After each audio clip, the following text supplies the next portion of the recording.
And that you know the meeting's being live streamed.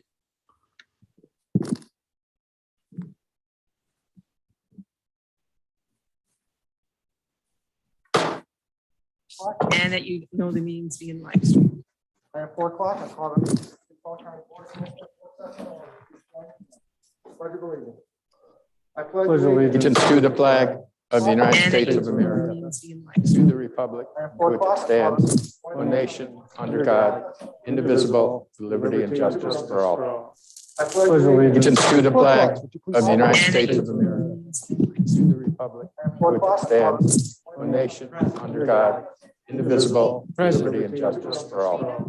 I pledge allegiance To the flag of the United States of America, present, for which it stands, one nation, under God, indivisible, with liberty and justice for all. All right. Next up, To the flag we have general of the public United comments. States. Next up is presentations and special reports, which we have an association of counties update. God, By Steve Curry, the MAC Executive Director. All right. And the county presentations and special reports. Next up is boards and commissions. We have nothing. Update. First up, committee reports. First up, finance and administration is all set. Chairman, thank you. That brings us to item B, the criminal justice and county affairs. We have nothing. Update. First up, committee reports. First up, finance and human resources and public works. Human Resources and Public Works Committee is all set, Mr. Chairman. Thank you. Next up, intergovernmental affairs. First up, anything in intergovernmental affairs? We have nothing on item E, administrative controller, which brings us into item number 8, unfinished business. Do we have anything on intergovernmental affairs?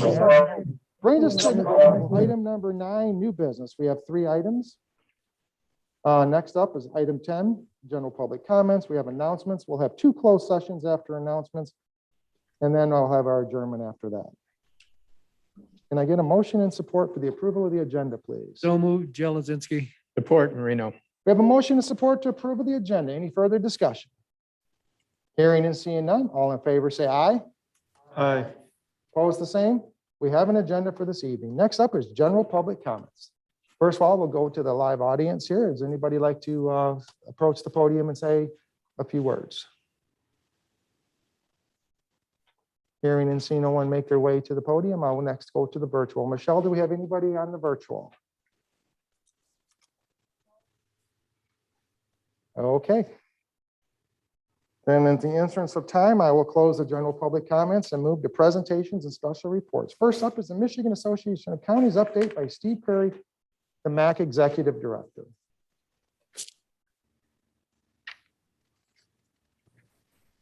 All right. Good evening, everyone. Can you hear me okay?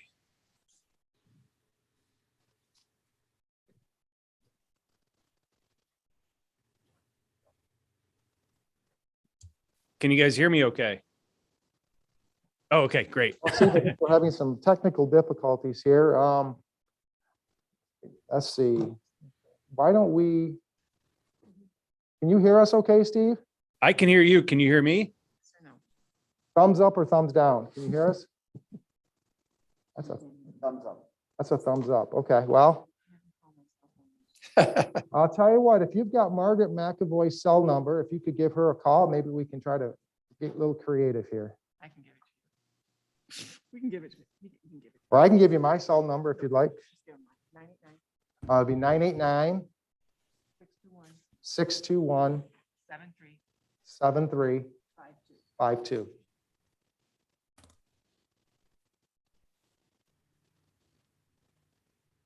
Okay.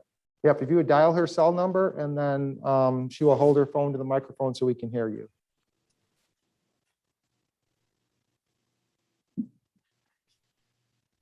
And you won't have to buy dinner, Margaret, if your phone rings.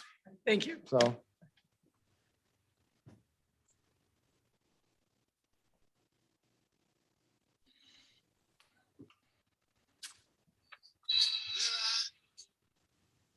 Hi, Steve. How are you? I'm good. We're having some technical difficulties. I'll put you on speaker and hold it to the microphone, okay? Yes, sir. Thank you so much. Okay, good evening, everyone. I'm going to turn down my volume a little back so we don't hear myself talking in the background, and then I'll turn it back up to answer questions. So thanks for having me this evening. I appreciate the opportunity to present in front of the work group tonight. Just got to run through some slides here, and of course, we'll be happy to answer any questions. And I'll probably just wait to hear questions at the end, just because of the technical difficulty we're having right now. But I'll try to be brief and hopefully give you guys a real good summary on what's been going on in Lansing and at the federal level as well. So first off, of course, MAC is made up of 16 members elected by commissioners. We have 2 seats from each of our 6 regions. MAC board typically meets at least 4 times a year, usually at our conferences, and then in June and November or December. And our elections are held typically at our August or annual conference. This is the current MAC leadership. Phil Kyers is our MAC president. Stan Ponstein is first vice president. Eileen Coal is second vice president, and Veronica Kleinfeld, who's not pictured on here, is our immediate past president. So what is the purpose of MAC? For those of you not familiar with the organization, of course, first and foremost is advocacy. We are the only organization that represents county commissioners at a state level. At the federal level, we obviously cooperate with NACO on federal issues and work with them on a variety of federal issues. We provide various educational opportunities. I mentioned our 2 conferences. We also provide one-day training sessions in the summer called regional summits, and we also partner with MSU Extension to provide the new county commissioner schools, which happen after each county commissioner election every 2 years. And then finally, services. We provide various services through our organization. One of the more popular one is our workers' comp fund, which Isabella County is a member of and has been for a long time, but we provide other services like that as well. Moving on to legislative issues, these are some of our priorities we've been working on over the past year, and we'll continue on to the next year of this legislative session. I'll talk in more depth on these as I move through the slide presentation.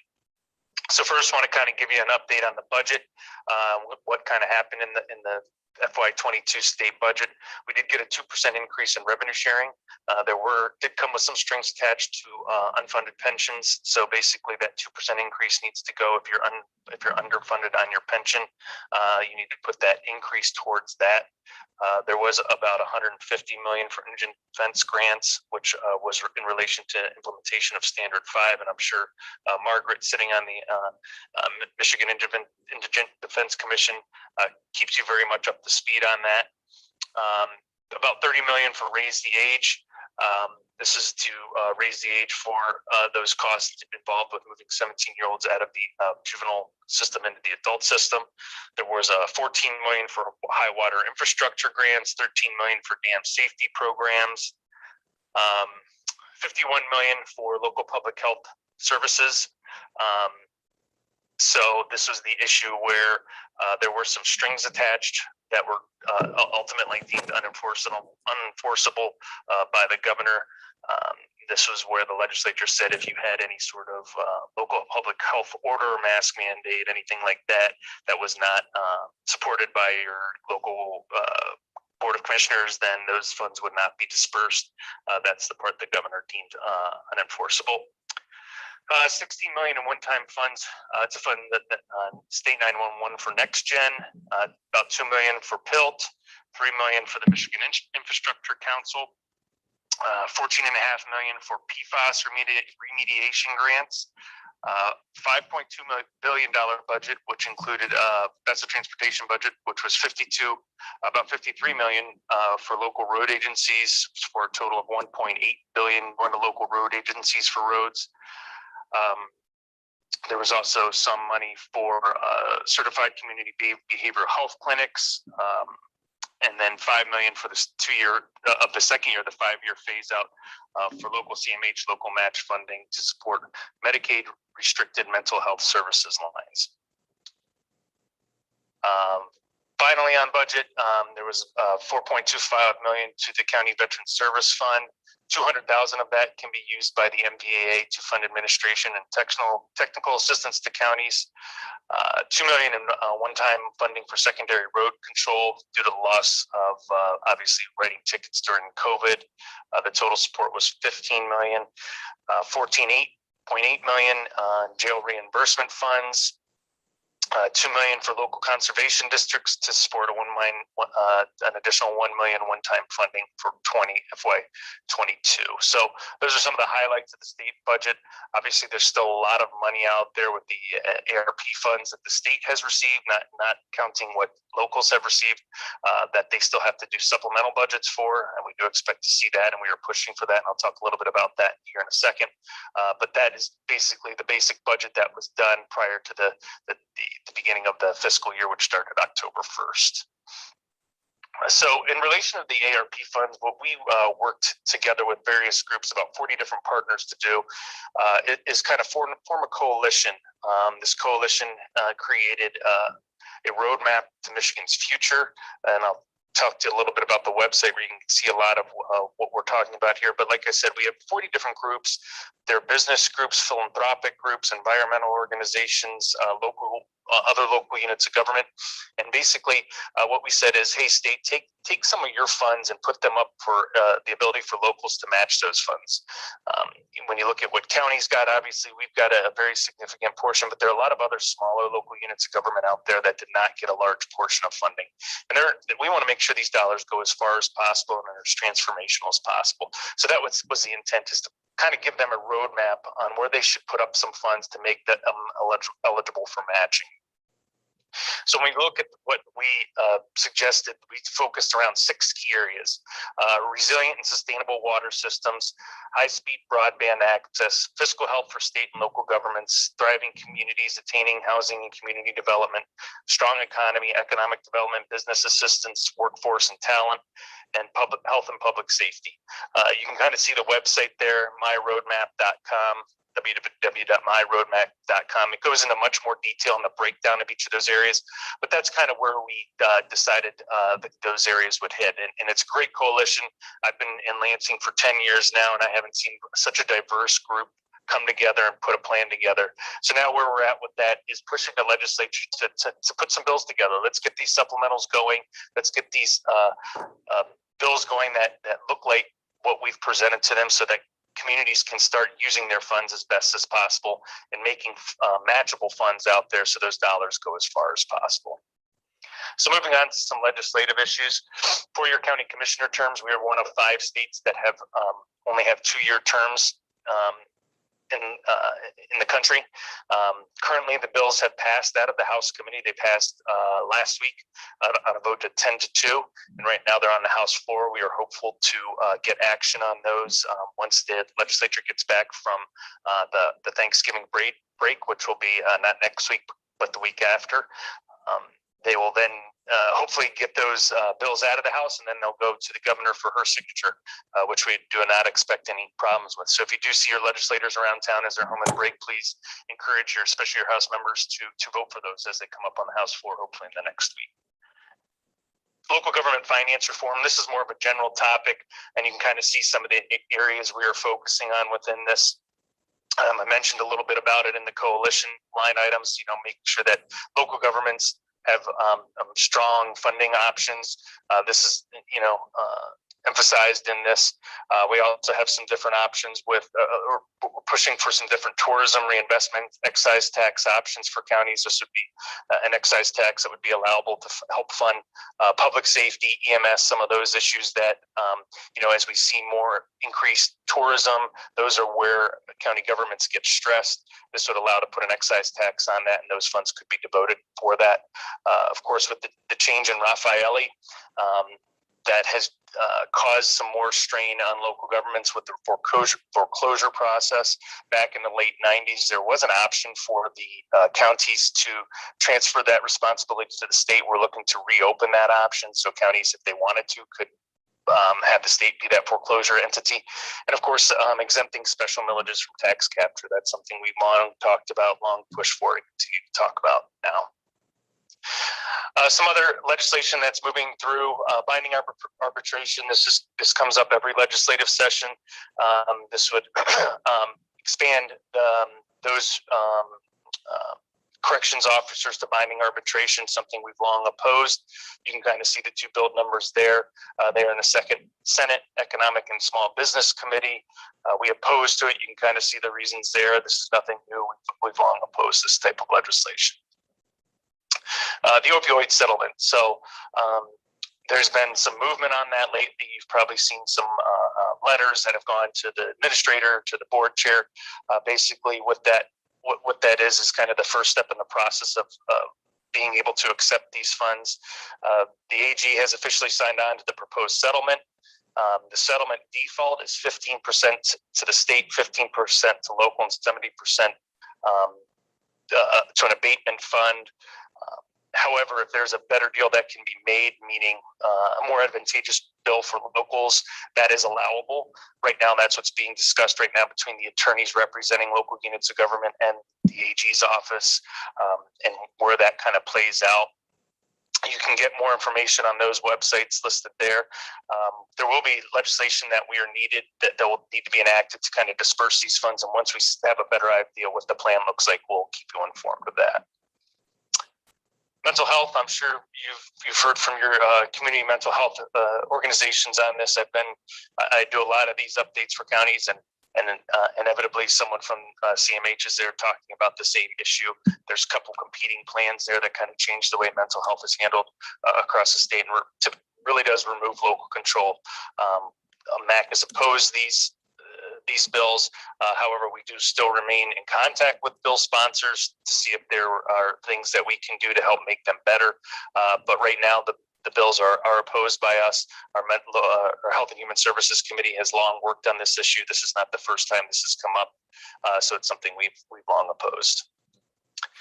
911 funding sunset. So the Emergency 911 Service Enabling Act expires at the end of the year, end of 2021. Rep. Cali has introduced a bill that would extend that authority through 2027. Some of the highlights of the bill are increased prepaid surcharge from 5 to 6%. And basically these fees, the intent of these fees is to fund that 911. However, if there is more revenue generated that is needed to fund 911, then there's a fee rollback process so that those funds will roll back if there's extra money that is generated. This is in the Senate now. We're waiting action on the full Senate at this point. Property tax exemptions, just kind of a highlight here on something we consistently fight in the legislature. Incidentally, one of the ones that passed, I think about 5 or 6 years ago, the disabled veterans property tax exemption. There are some fixes being worked on right now, and as we have more details about the viability of those, that legislation will pass that on. But it would essentially make it so that those disabled veterans would still get their property tax exemption. However, the state would reimburse locals for that, and that's what we're working on with the legislature right now. How that looks like, what form does that take, and that's kind of a model we're going to use going forward. If the legislature wants to vote on a property tax exemption for a specific group, then the state should pay for it, and the local should be reimbursed for it. These are our policy committees, and when they meet, we'd love to have you participate. Jim Moreno's been a long participant on our committees for a long time and a great participant. We love having folks. You, of course, don't have to come in person. We long time ago had a remote option for all our committees. So we're a little ahead of the curve on that, and you can always Zoom in, or if you want to attend in person, of course you can. We do have a MAC pack. Love to have participation in that, whatever you are able to support us with. There are 31 former county commissioners in the legislature. We call that our county caucus. We'd love to be able to support those folks. This is your government affairs team. Dina Bosworth, our director of government affairs. She handles primarily our general government, tax issues, transportation, environmental. Megan handles our health and human services and judiciary issues, and Hannah Sweeney is our government affairs assistant. She's always a great starting point. If you don't know where to go with a piece of legislation, she can help you out with that. I mentioned our conferences. Our next conference is our legislative conference. That's always in Lansing. That'll be March 21st through 23rd. And then our next summer conference will be September 18th through 21st, and that'll be in Port Huron. We provide various communication tools. At MAC, we've got Facebook, Twitter. We do a podcast every Monday, Instagram. We also have weekly legislative updates, hopefully that you're receiving. And we also do it every other month now, back to printed newsletter. Hopefully you're receiving that. Just trying to provide as much information as we can to you in a variety of different ways, so you're best prepared to do your job as you can. And that's my presentation. Before I answer any questions, I do really want to thank Margaret for all her support for the organization. She's always there if we have a question to ask or need to lean on someone to get some data. And of course, we wish her the best in her retirement in the next month and a half. So thanks. Be happy to answer any questions. Commissioners, any questions for Mr. Curry? Commissioner Moreno. Yeah, Steve, nice to see you again. I have a question about the opioid settlement. Isabella County is one of the counties that directly sued for money to the big pharma. So as I understand it, the deal that the Attorney General approved was a separate one. And the reason I bring that up is because the reason we sued separately is so we could get the money directly to the counties for remediation on opioid problems. Do you know what the effect of the AG accepting the other suit is on the individual municipalities' suits? Yeah, so it's pretty complex, and I've learned more about this than I care to due to the complexity of it. And I'm not an attorney, but I do know those counties that did directly sue will be entitled to more reimbursement through the settlement. What that looks like, I don't think we know yet, but they will be those who directly sued, and not just every county, because every county will get some of this national settlement money. Those that directly sued will be entitled to a different schedule and different amount of money. Right, and isn't this Friday, MAC is gonna have a information session at 9 o'clock on Zoom about this? Yep, exactly. That is part of the discussion. I believe the attorneys that, I can't remember who exactly is on it, Megan set it up, but I believe the attorneys that represented many of the counties will be on that call. Mark Bernstein, I think is one. Yes. Thank you. The other commissioners. Commissioner Hope. Yeah, hi, Steve Tobin Hope here. Regarding those bills that have to do with the community mental health, have you gotten any indication from the governor as to whether she will be, could those pass through the Senate and House, or? It was a little bit hard to hear, but I think your question was whether we've gotten any indication from the governor whether she would sign those should they make it through the process. Is that correct? Yes. Yeah, no, we haven't gotten that far with it yet. To be honest, I think it's going to be a heavy lift in both chambers on the floors. Now, Senator Shirkey's bill are the only ones that have moved out of committee at this point, and they were assigned to Government Ops Committee, which is basically a committee that he chairs, and bills go there. Either you want the bills to move out of that committee, or you put bills there so they go to die, and he assigns them to that committee. So I think both bill packages will be really uphill battles on the floor, but we have not had a direct conversation with the governor yet on that. Okay, thank you. Any other commissioners? Mr. Steve, Jim Horton here. One quick question on the high-speed broadband development. I know at one time I think the legislature was working on something, but the governor vetoed it because of the speed. And that's my concern with the broadband development. Is there any numbers put around for what kind of speed or what kind of downloads availability? Because I know a lot of people work from home, and Zooming and things like that require more than just simple data. Do you know of any, what speed levels we're talking about at all for that? I don't know off the top of my head, but if you go to our miroadmap.com, and you can see the breakdown. So we have a high-speed broadband access line item there. I believe it breaks down the speed minimums in there. Okay. When you go to that website, you can kind of see what we're proposing there. And those were developed in cooperation with broadband providers, businesses, those folks that kind of know the ins and outs of that. So those minimums were set by kind of that work group. All right, well, thank you. My knowledge of that is when my face freezes up, that's not a good thing. So that's my knowledge, knowing what speed I need. So, all right, well, thank you. And thank you. Margaret, go ahead. Steve, this is Margaret. Can you hear me? I can. I just want to thank you for your very generous and kind words. Thank you very much. It has been an honor to work with MAC. You know, I worked in a county before that. At the time I was the administrator there, wasn't a member of MAC. And I was so happy. I was happy to come to Isabella County for a number of reasons, but I was certainly happy to see that MAC, we were a member of MAC, and I enjoyed every single minute working with MAC. And I want to thank you and your staff and your team. And of course, Megan is the person I work with the most, and she is a rock star. But it has been my honor and privilege to serve on MIDC, and I look forward to our paths crossing again in the future. Thank you, Steve, for Yeah. everything. Thank you. Thanks for your service. Thank you. Okay, that'll close out the Michigan Association of Counties update. There will be no administrator controller report this evening. Margaret promises to give us a double report our next board meeting. I'm just joking on that, but there'll be no report. We have nothing under appointments to boards and commissions. That brings us to item number 7, committee reports. First up, Finance and Administration Committee. Thank you, Mr. Chairman. First up, item number 1 is consider ratifying and placing on file the October 29th, 2021 invoice list in the amount of $247,355.30. The November 5th, 2021 invoice list in the amount of $306,898.12, and the adjustment list dated November 11th, 2021.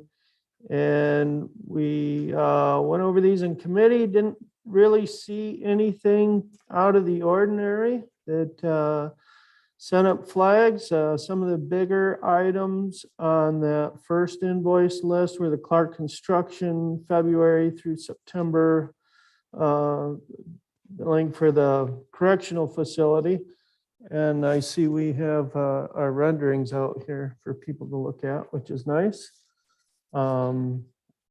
We had some money spent for Mission Creek drain improvements, engineering costs there, and then several public defender appointments, which is typical. And then our McBride Quality Care monthly day treatment contract in the amount of $38,885 that we always see. And then the November 5th list, some of the larger items there, the $27,796 for 16 desktop computers for various departments.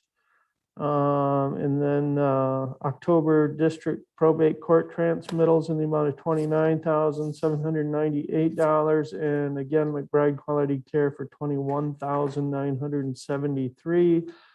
For October, non-secure services, 14 use from courts and child care. So those were the larger items on those two lists. And then the adjustment list had the typical things we always see, the Gordon Food Service that we pay early to get an early payment discount. And then the City of Mount Pleasant invoices that we pay early to avoid late fees. And then one invoice from Verizon Wireless invoice was added to avoid a late fee there again. So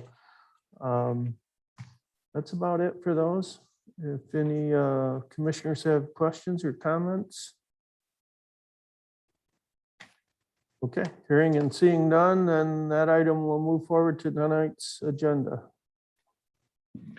Second item of business is consider approving the request to hire an Isabella County Sheriff Deputy at pay grade Deputy Step 3 years in the amount of $56,391.27.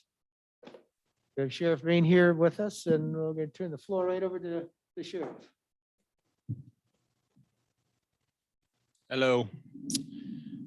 So back here a couple years ago, with the administration's help and you gentlemen, we were able to become market valuable.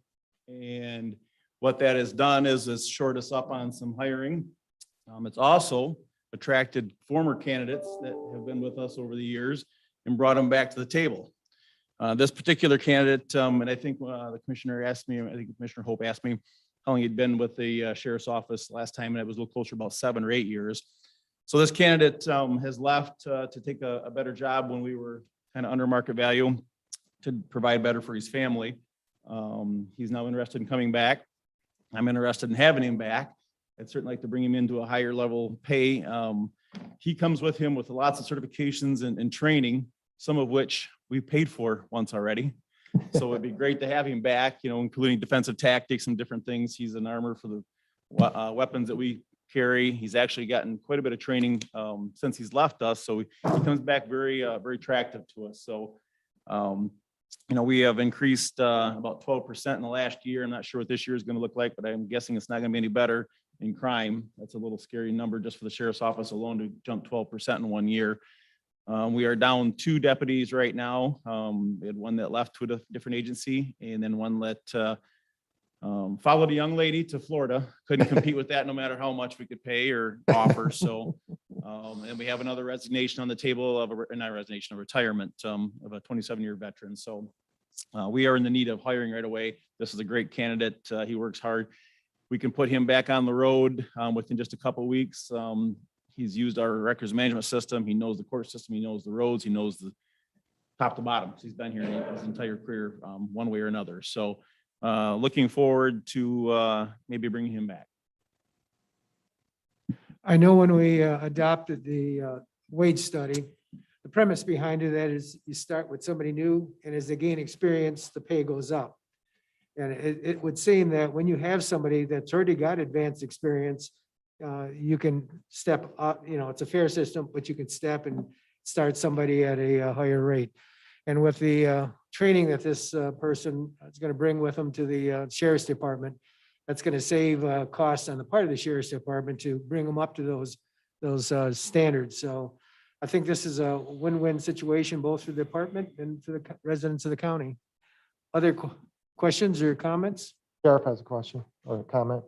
Just The real sheriff quick, has a comment. Commissioner, one thing I forgot to mention too, because of the vacancies we have, I don't see a need for general funds change or additional funds. I think we'll be able to have those funds we're saving them. We're not paying them out in salaries. So even with him bringing it at a higher level, I don't foresee any issues there. And the 2 that left us were almost the top or at the top. So we budgeted for that already.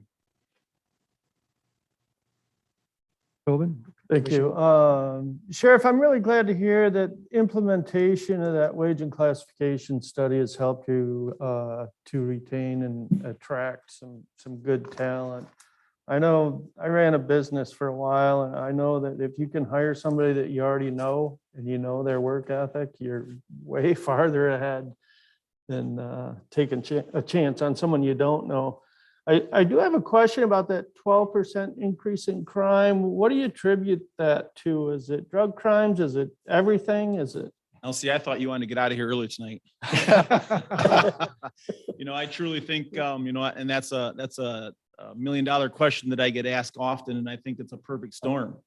I think COVID, I think being home, I think political pressures and turmoils, I think polarization of multiple topics.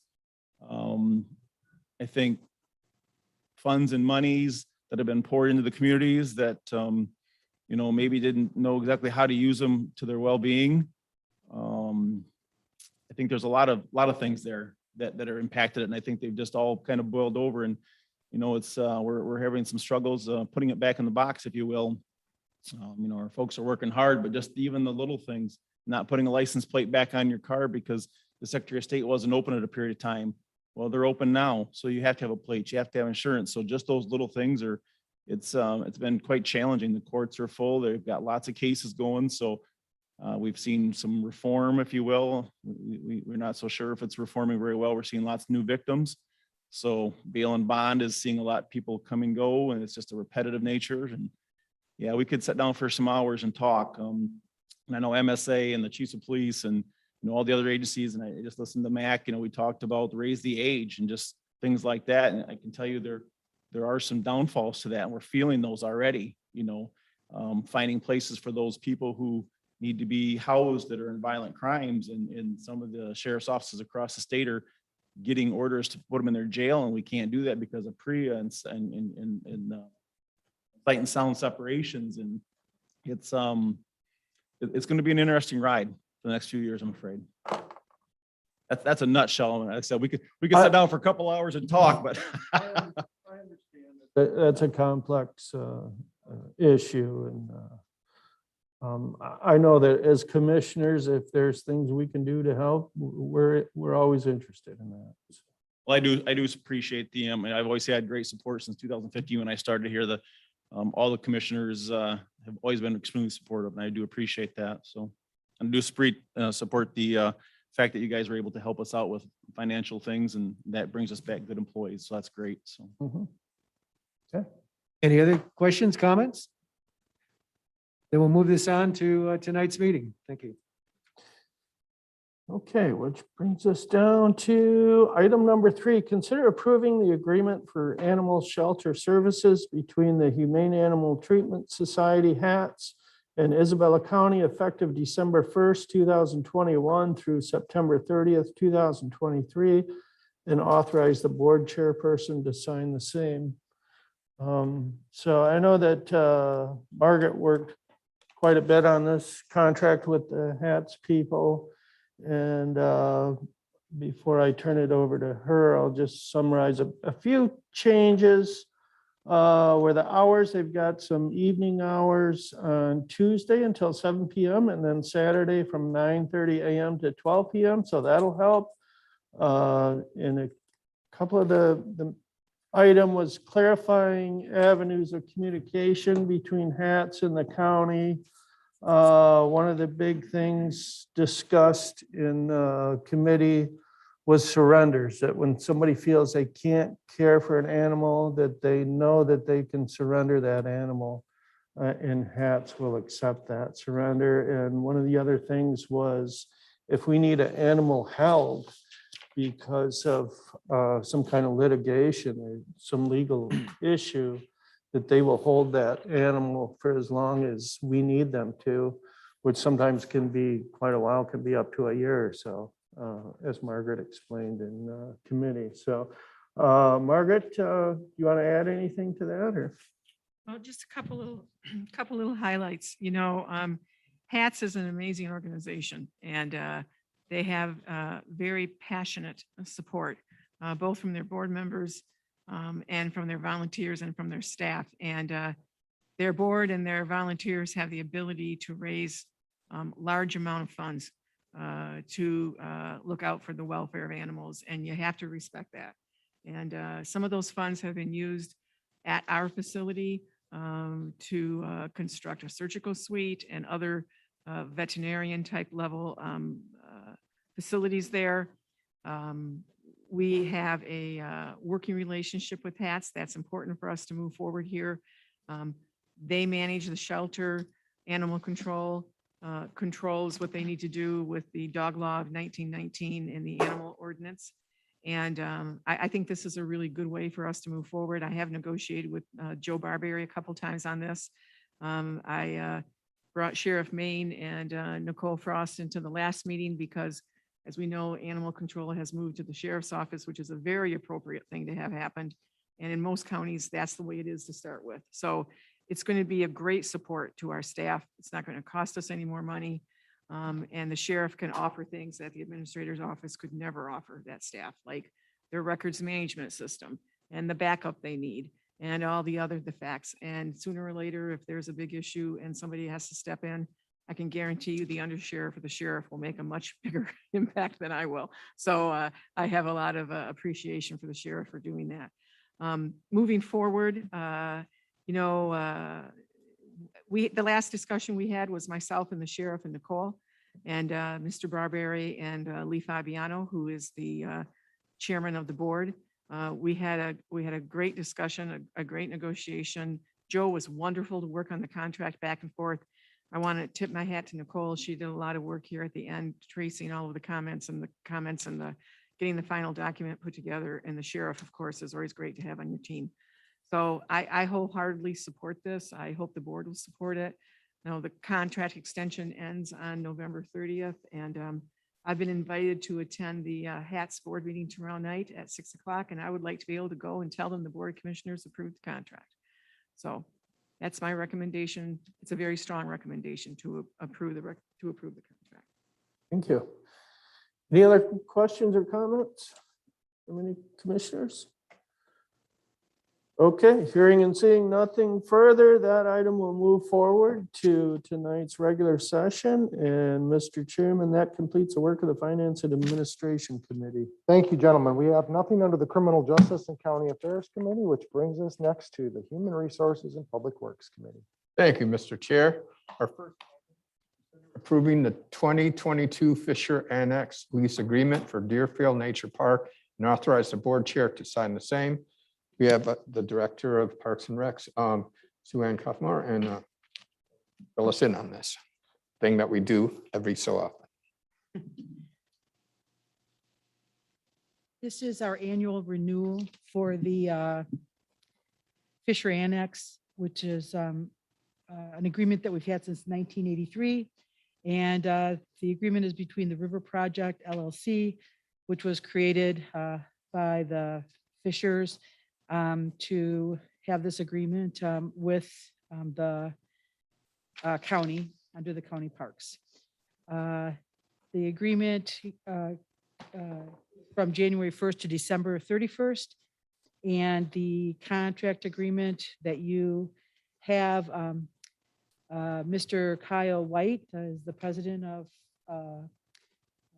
Central Concrete, and he has signed the agreement already. So we have this agreement, as noted in my report, that we do pay a little bit over $5,000 a year this past year for the property taxes in exchange for use of this really beautiful 160 acres. So I don't know if there's any questions, but it's really a wonderful opportunity to add this to Deerfield Park, and it's been around for a long time.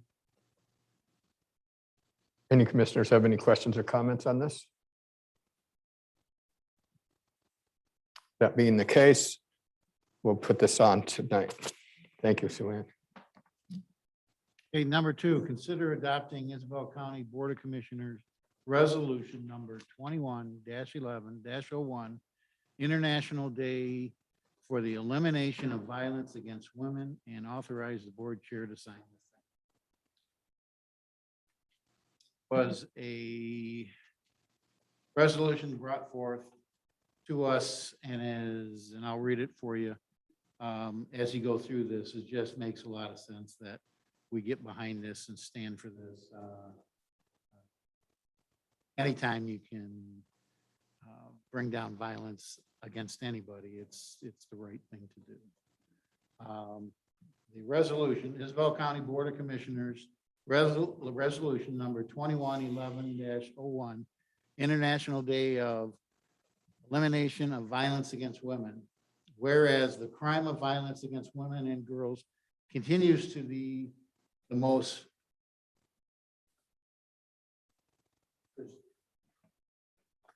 decisive human rights violation due to the physical, emotional, verbal, sexual, and psychological and economical control and their abuse that does not know any national nor cultural barriers and affects millions of women and girls for all races and all social and economic backgrounds in peacetime and conflict.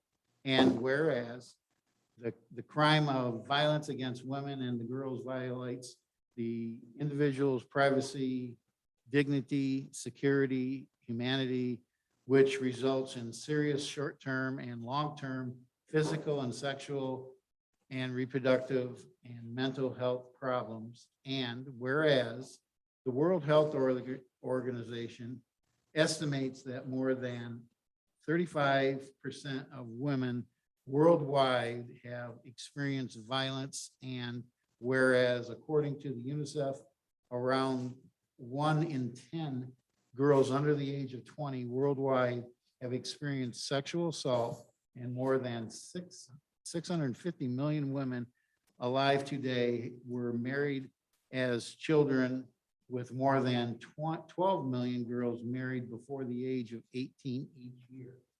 And whereas according to the Global Report on Trafficking in person by the United Nations Office on Drug and Crime, the most common form of human trafficking, 79%, is sexual exploitation.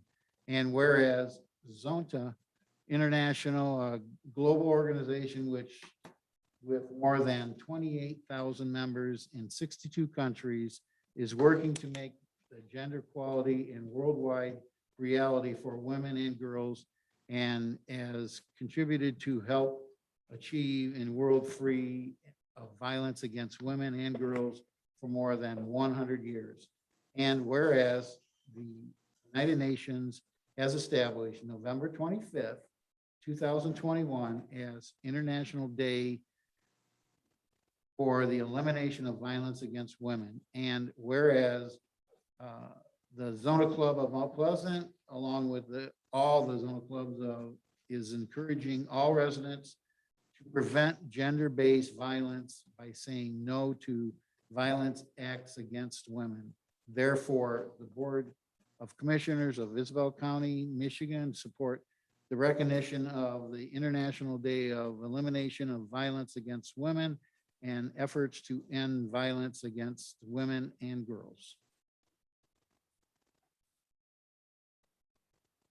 With that being said, does anybody have any? Could you repeat that? No, I'm kidding. So, sorry. It's just. Mhm.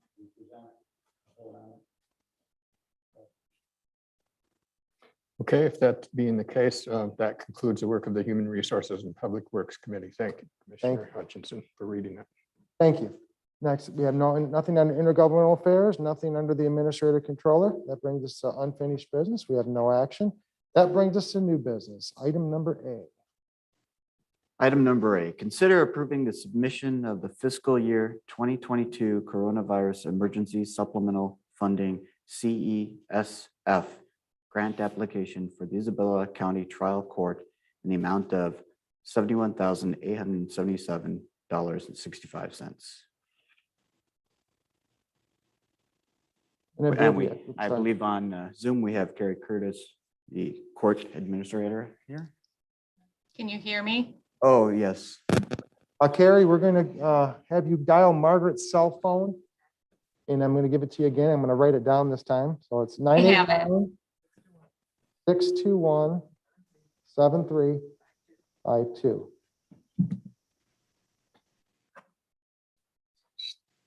Oh, what did I do?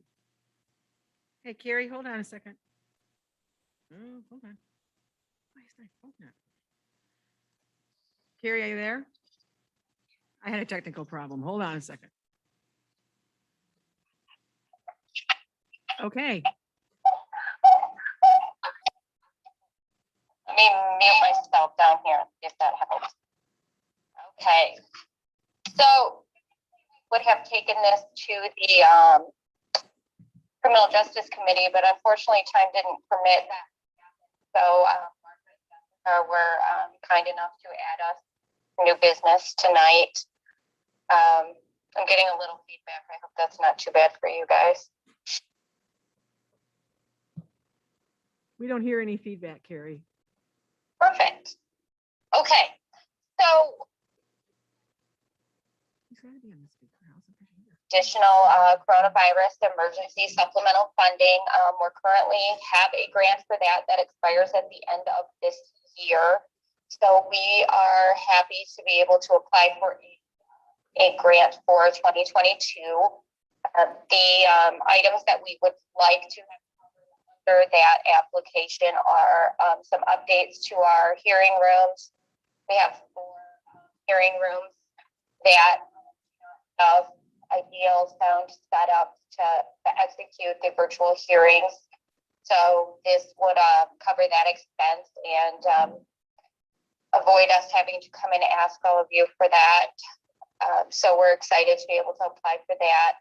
Other items include the standard PPE supply, those types of things, mask, sanitizer, some items, air, that type of thing. The other portion of this is electronic monitoring and drug testing for offenders who can't afford to do it themselves.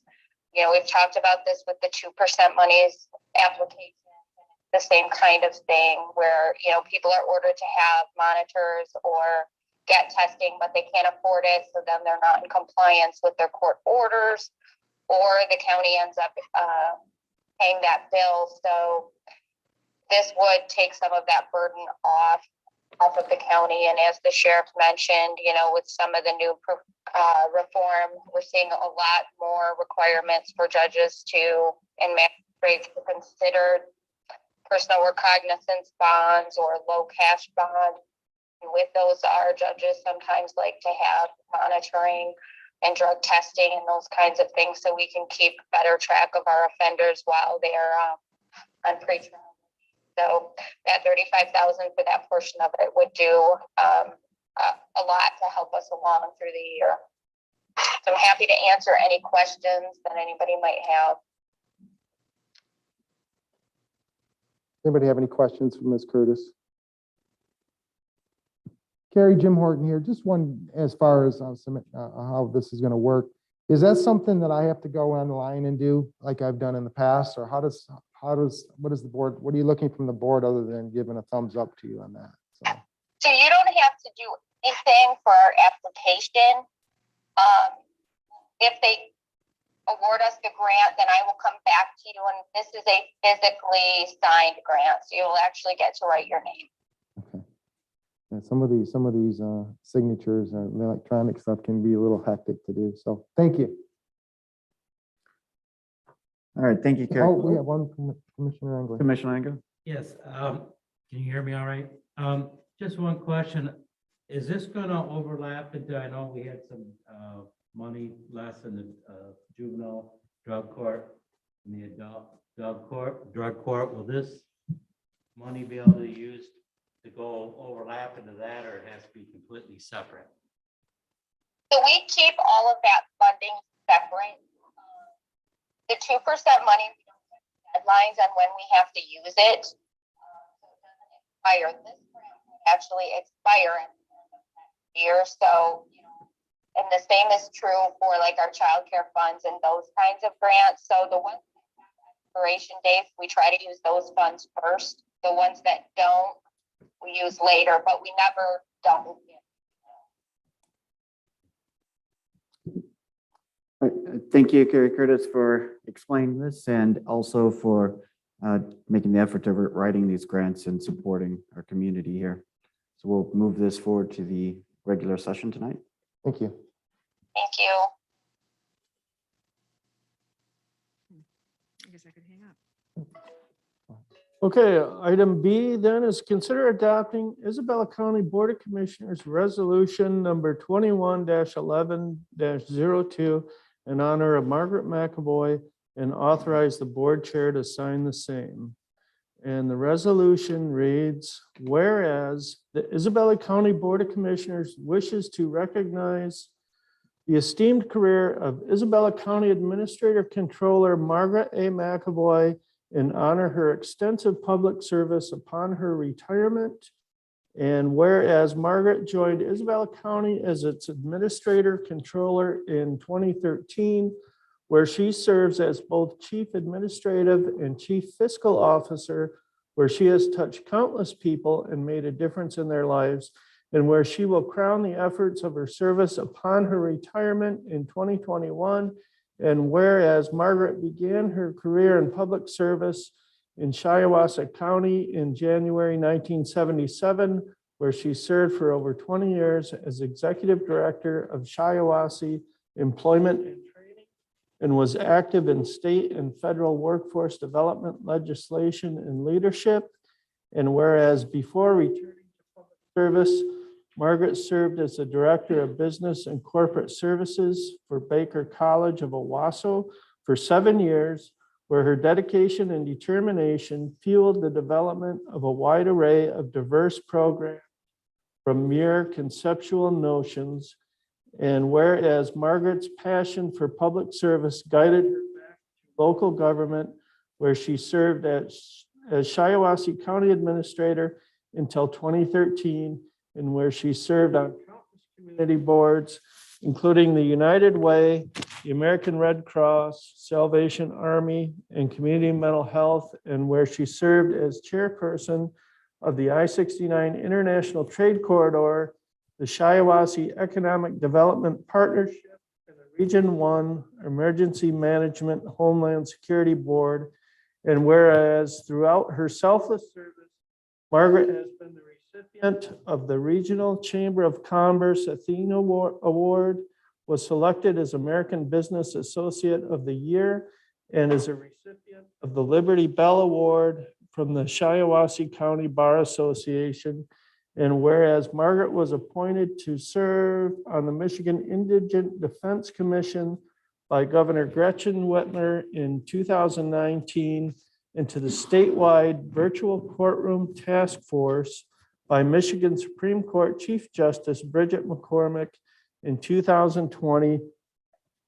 And whereas Margaret's devotion continues with her current service as chairperson of the Mount Pleasant Airport Joint Operations and Management Board, the Board of Directors and Executive Committee of the Middle Michigan Development Corporation, chairperson for the Michigan Municipal Risk Management Association Membership Committee, the Board of Directors and Executive Committee of the Great Lakes Bay Michigan Works, the Board of Directors and Executive Committee of the Great Lakes Bay Regional Alliance, and the Isabella County Representative on the City of Mount Pleasant Tax Increment Financing Authority, the Local Development Financing Authority, the Mount Pleasant Economic Development Corporation, and the Downtown Development Authority. And whereas Margaret's greatest joy is her family, and she has consistently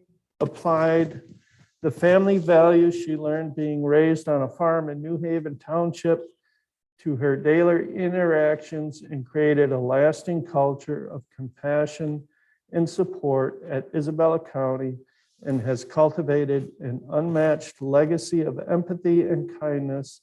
And therefore, let it be resolved that the Isabella County Board of Commissioners hereby honors and acknowledges Margaret A. McAvoy for her distinguished career, wholeheartedly thanks her for her selfless, devoted, and unwavering public service, and wishes her the happiest, healthiest, and most fulfilling retirement. So there isn't much I can add to that, Margaret, except to say that it takes a page and a half to do a resolution for you. You've had such a distinguished career. A couple things I didn't know about you. I didn't know you were at Baker College, parts of your early career. I didn't know that you were director of the Shiawassee Employment Training. What I did know, and was always apparent, was the selfless, devoted, and unwavering public service. And I can say honestly that you've heard me talk quite a bit about my grandkids, and I hope that they grow up to be like you. And I can boil that down to three things. And I would say that comes down to integrity, your work ethic, and your compassion. Thank you. Commissioner Jalazinski. In my own 42 years in public service, I know that when you have ideas, you have people with their own ideas, and you can have dissension. And I know some county board members are more difficult to work with than others. At least I think that's true. But in my 7 years on the board, I've never once thought that what you felt you were always doing, what was best for the residents of the county. And while there may always be, other ideas on how you need to move forward, you did a lot of good for the county. And I do thank you for your 8 years to the residents of the county. Thank you. Other commissioners? I can't add a whole lot other than, personally, I want to thank you for, teaching me, training me, and showing me how to move forward in local government, and being very supportive in my terms here. Anyone else? I just like the, yeah, Commissioner. Only been here a year, and just thank you for making it.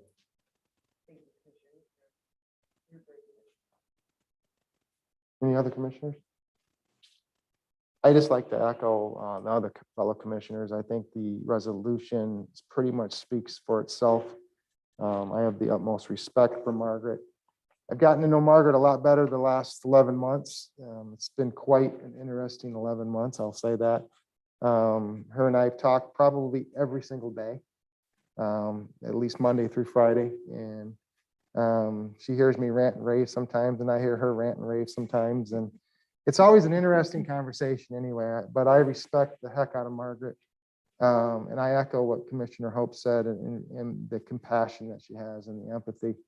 And you can, in talking with her, I don't know how many times I hear the childhood stories or the family stories and how she kind of ties all that into how she conducts herself. And just looking at her resolution, some of it, the word that stood out to me is leadership and being a leader. Someone that is not afraid to take the reins and go. And that's what this county needs. And I think she has been well above and beyond. Look at the committees that she serves on, look at the leadership. And those are not small committees in our area. Those are Middle Michigan Development Corporation. That's a huge committee, and she represents us very well. And I think she's a wonderful, wonderful person, and she's going to be deeply missed. So I can't, I mean, it's going to be a loss for Isabella County. That's for sure. So Commissioner Moreno.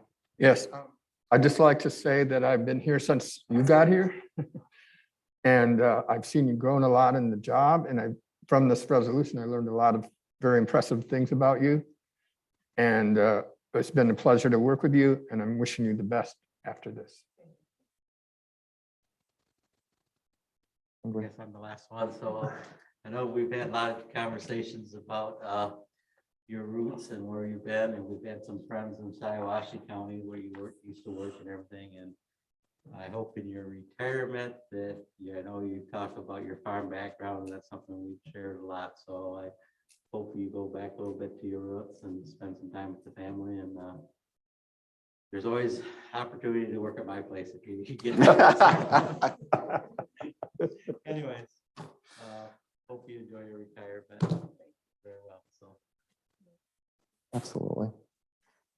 I don't want this to be my final comments, because obviously we have a couple more meetings and I want to save my final comments to my last board meeting, but I do want you to know that, and I'm going to tear up, so I apologize, but I'm a very sentimental person, which the resolution didn't say, but trust me, I am. It has been a great joy and honor to serve as the administrator controller in Isabella County. And when I look around the table, the two commissioners that represent the 2013 Board of Commissioners that hired me are Commissioner Moreno and Chairman Horton, and they did me a great honor by hiring me, and I have truly enjoyed my time here. I will tell you that administrator controllers, if you last any length at all, you have an opportunity to work with a wide variety of people on boards and commission, and to work with a wide variety of leaders and chairpersons. I was very lucky at 26 to be appointed to be a department head in Shiawassee County. I don't know why they did it. I was way too young. But I had a chairperson, DeVois Serbeck, who was amazing to me and a great mentor. And I started my career with him. And now I'm ending my career with a wonderful chairman and a great mentor in Jim Horton. And I had the opportunity to also serve with another great commissioner, George Green. So a person couldn't ask for better than to start and end their career with such outstanding leadership. I'll have more to say at the last meeting, but when all is said and done, I want to represent my name well and my family well. And I hope that's happened. And when we talk about the farm roots, understand how deep those go. And so does our sheriff, I know, understands how deep those go. And I want people to say that I was a good daughter, a good sister, a good aunt, a good friend.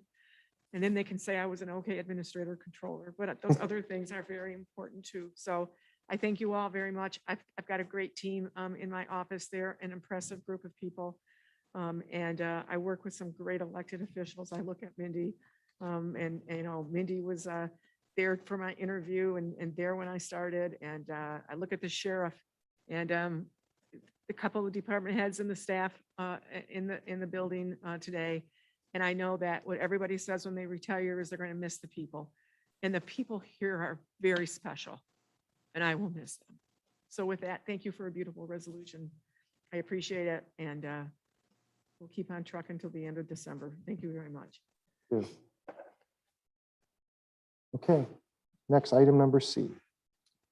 Okay, we start this off with kind of ending one era and entering into another one with this next item, which is consider proceeding to close the purchase of the property at East Remus Road in Union Township pursuant to the April 30th, 2021 purchase and sales agreement, and authorize the county board chairman to sign any necessary documents upon review and approval as to form by the county attorney. Well, this is it, between all the red tape and the hoops, and this is one of the steps to closing the property and proceeding forward with the jail project. So I guess after this, we're into it for the full ride. So I guess it's pretty self-explanatory. So, Commissioners, any comments? Commissioner Jazinski. A question, what was the price that we're paying for the property? I was asked by somebody and I didn't know what it was. The price is publicly known, I believe. I can make this, yeah. It's in the purchase agreement, $950,000. Thank you. I would just like to say this hit me, the purchase of this property. Basically hit the ground running as chairperson this year, having to deal with, unfortunately, having to get out of the first site and then going into this site.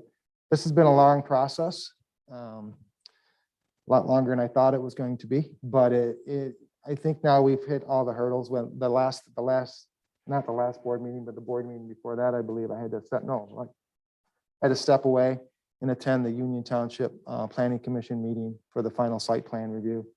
The three conditions, I think we talked about, the biggest one, Daryl DeHaan, I got a little note here, stated that we have met the big hurdle, and that was the turnaround. And the road commission gave their approval, citing that if there is anything wrong with that turnaround, they can easily repair it with some gravel, but they've had no issues with even snow plows turning around in that. So we're not going to have to do anything in addition to that. So again, this is, I'd like to thank the purchaser. We are the purchasers. The sellers of the property have been very, emphasized, very understanding with our situation. It's like I say, there's a lot of hoops involved when you're spending this much money, taxpayer money. And I think this board deserves credit for realizing back early on this year that we had to do this. And the sheriff has been actively involved. Margaret's been actively involved in this. The site, we've met with some folks that had some questions on it. I think those have been resolved, and this board and Margaret and the sheriff and Nicole going forward will be very open to the public in regards to any questions that they have as we go forward. This is the beginning. This is not the end. This is now the time that we can actually start getting this going. Probably next spring. I don't think there's much can be done this year, but again, this is just putting this blue ink to a piece of paper and buying the property. So. Okay, thank you, Commissioner Angley. And that brings us to general public comments. Any general public comments in the audience? Hearing seen now, I'll turn to Michelle. Michelle, is there anybody in the virtual? All right, then we'll drop to announcements ahead of the closed session. Any announcements? Commissioner Moreno. Yeah, I just wanted to say that I went to the legislative breakfast last Friday. And I purposely went there about the mental health possible bills being pushed through by Senator Shirkey. So I asked Senator Altman, our senator, what the status of the process was. And I also indicated to him that there was a lot of opposition in many, many different quarters. And so what he did say was that they're not going to move on it right now, that they're still taking input. on what the implications are and that sort of. But I do urge all the people out there to make sure that you let our Senator Altman know how you feel about this, because it's really could be drastic and it could be very detrimental to the way the funding works and to the way the services are provided to the clients. Thank you. Any other commissioners? All right, that will close up the announcement session. Now we're going to, if I could get a motion for closed session, please. Oh, you, Commissioner Moreno. Yes. I'd like to move that we consider entering into closed session under Section 8C of the Open Meetings Act to discuss collective bargaining agreement strategy. Support Sweeney. We got a motion and support to go into closed session. I'd like to also invite the sheriff into this meeting. Any further discussion on this? All right, Clerk Lux, I believe I'm going in. I think we probably have to do a roll call vote. We got to close the doors and all that. Thank Commissioner you. Hope? Yes. Commissioner Engler? Yes. Yes. Commissioner Hutchinson? Yes. Commissioner Moreno? Yes. Commissioner Swaney? Commissioner Horton? Yes. 7 ayes, 0 nays. Motion passed, Mr. Chairman. Thank you, Clerk Lux. We are now in closed session. We're not.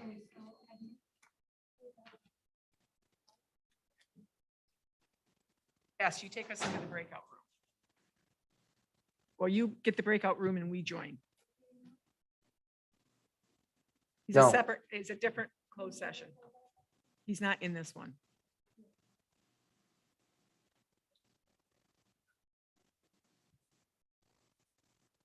This one should take maybe 5 minutes. Take sooner to go in and out. Pardon me? And Steve, you're invited for lunch too, by the way. Okay. Thank you, Steve, for everything today. Thank you. Did I say lunch? I guess it's dinner. Supper, Whatever. dinner.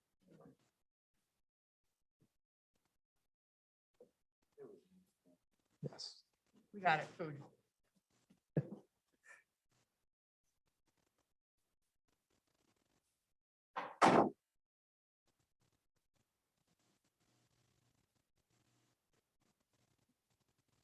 So we're being invited to the closed session. People want to join.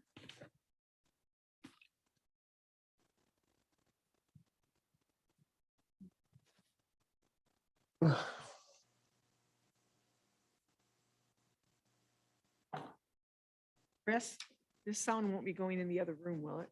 Okay.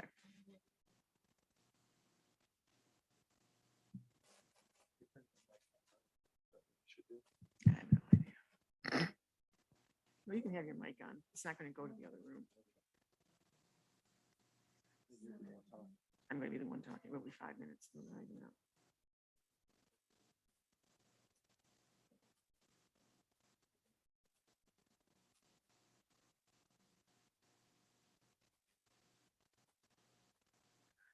Thanks, Chris. Life tonight that we canceled at the last minute.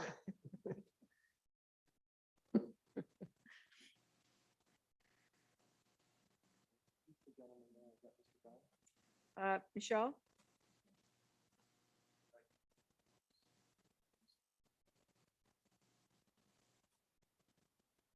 Okay, I just don't want him to be able to see or hear us. Okay. You tell me. I'm all set. Let's go. We're in full session. Are we ready, Michelle?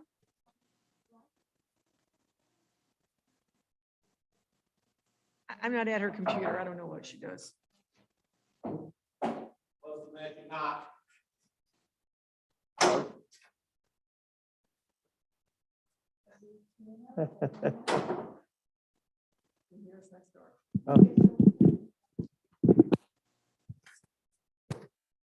Let's just turn our microphones off.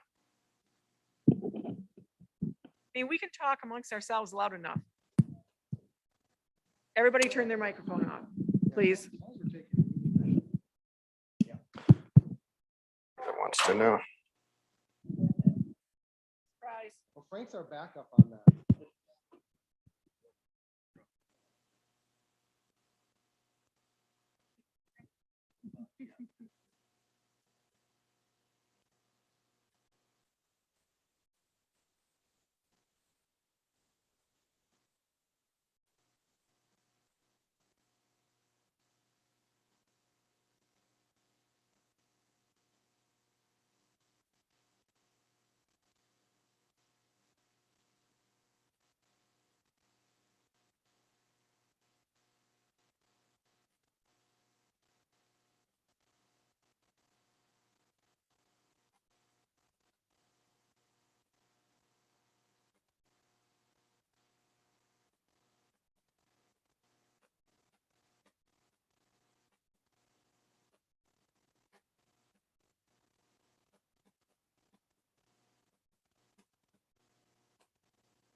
It's like dancing. 2 steps forward, 1 step back. 2 steps, 1 step. Yep, we got to join. Yeah, but she hasn't sent us a message. Yes, she did. You're not invited. It's not. Got your resolution. It's time to go. Yes, it's time to hit the road. I'm not invited. Do I need you to what? And no, if you'd like to stay for the opioid thing, you can, but you don't have to. Yes. You're coming back at 7 though, right? You're going to give like a 5-minute presentation? Great. We are now back into open session. Almost all of us are back into open session. Commissioner Marino, if you would read the next one, please. Okay, I'd like to make the motion. Consider proceeding to close the purchase of the property. No, Whoops, it's number okay, 13. I see, get it, I got it. Okay, excuse me. Consider entering into a closed session under Section 8C of the Open Meetings Act to consult with attorney regarding trial or settlement strategy in connection with the national opioid litigation. We have a motion and support to go into closed session as identified. Any further discussion? Hearing and seeing none, clerk Alexa, roll call vote, please. Yes.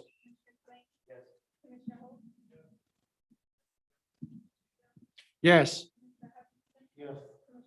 Yes. We are now going to go into closed session. Michelle, how do you get the attorney into the closed session? Yes, it's Mr. Beam. We need to go. You want to stay in, Sheriff? I will invite you in. Yes, if you. Yes. Michael. Bay. Microphones go off again. Let's do it.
I have my cell phone.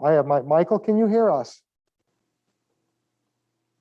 You probably can't say anything. I need you to call Margaret McAvoy's cell number. That number is 989-621-7352. If you could call that number, please, 989-621-7352.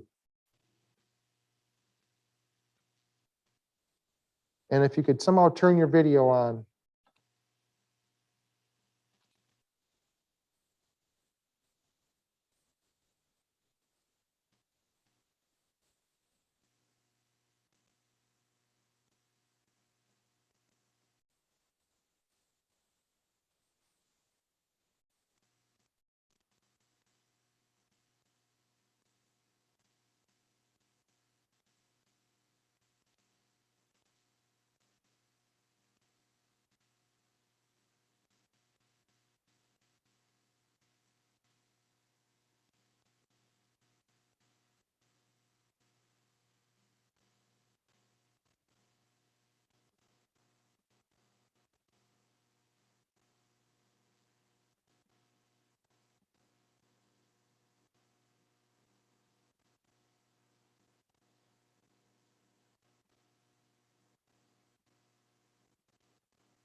Yeah, well, I'm too old now, but here's my point. I have two things that I think we can have to say. I think the board of commissioners needs to definitely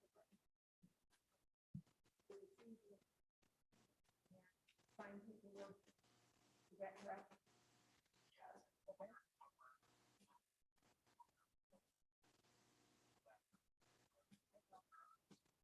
Right, but they weren't real, that's a show representative. So I just want to make sure, yeah, so that's one thing we have to do, and I don't have, I don't know. The other one is a resolution.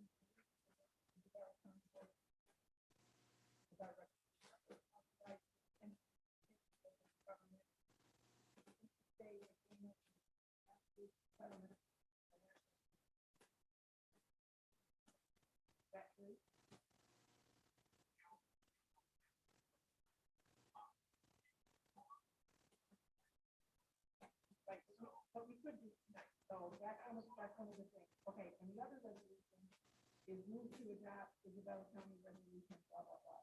Authorize participation.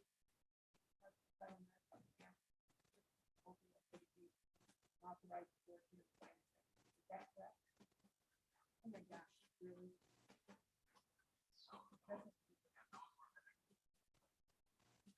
Okay.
Yeah, sir, is that Purdue bankruptcy final now? I know there was a sticking point at the very end. It's getting there. So just reading the tea leaves. It sounds like it will. Thank you. They weren't really bankrupt.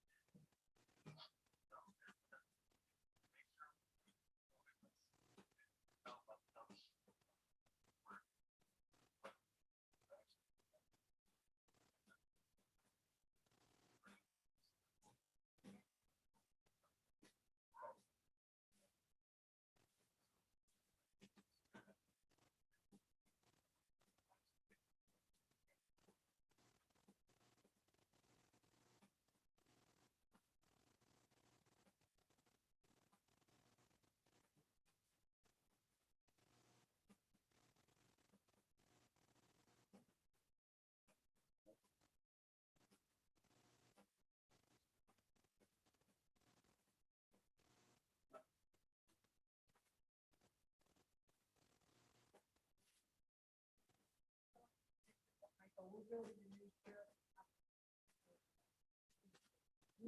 office and one of the commissioners have to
Could that money, stretch that out, could that money be used to pay, I don't know, familiar with Department of Justice grants for hiring cops and stuff.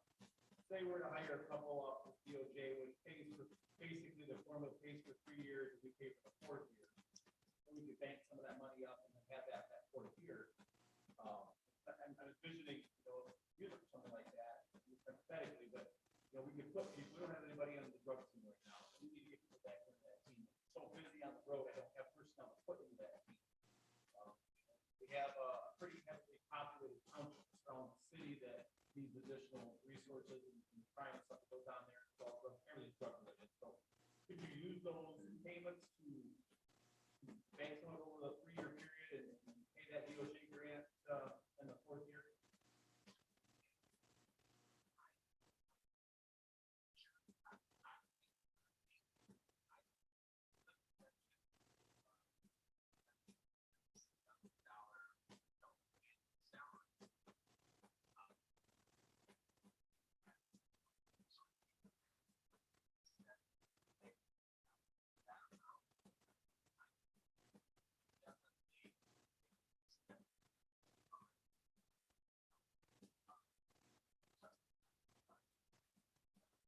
Yeah, the Department of Justice pays the 3 years, first 3 years.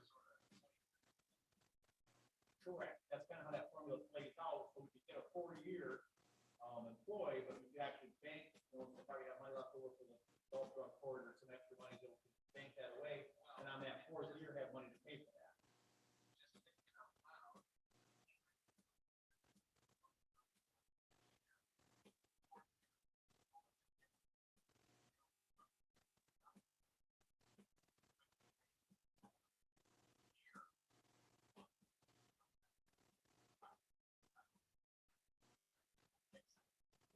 Thank you.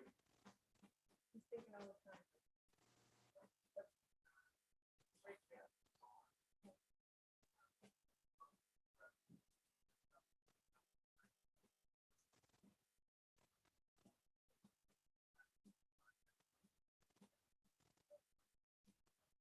There you go. Sheriff shaking his head and he's happy to talk. I grew up on a farm in Riverside, Washington. Good. Drive very slow on 1.7.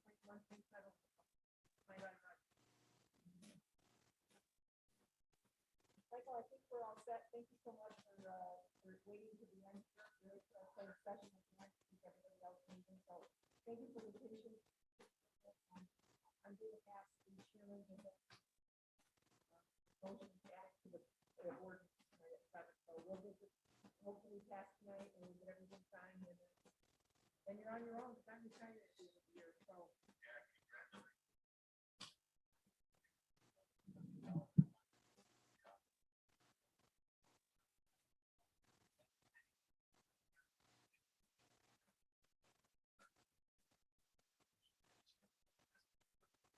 Thank you, Michael.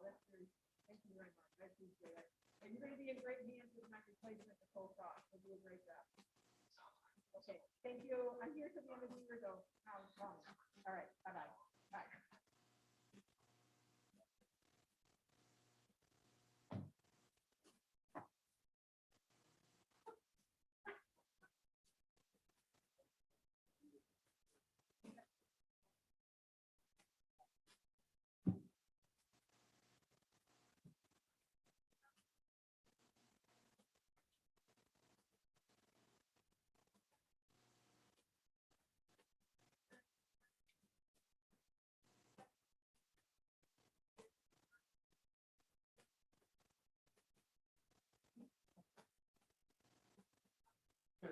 I had it right here somewhere.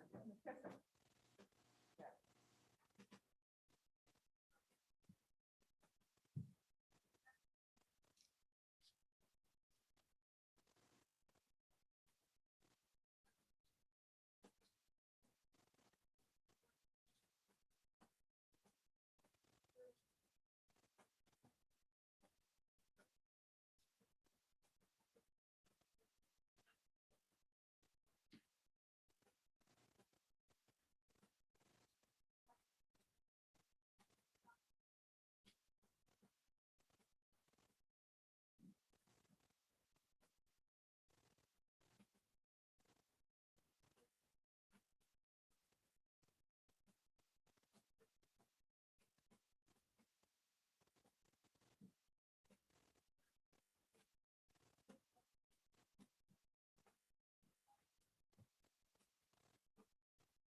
Yes.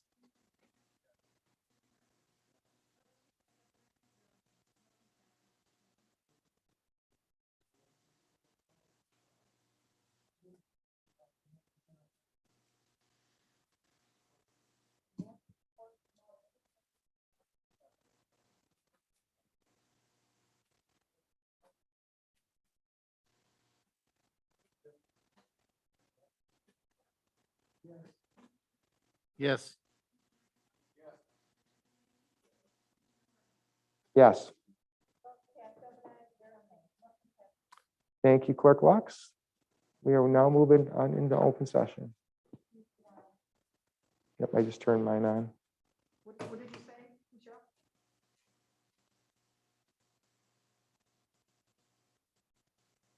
Yep, you should have got something. No, I didn't. Oh, Want these back, Margaret? Yes. Yes, I can go, yeah, please. Thank you. I'm sorry to kill the trees. I'm not sorry. We did a speed read. Speed read. going back into the open I'm session. just glad now. the county Yeah, went the commissioner. forward with suing. Some counties were afraid to.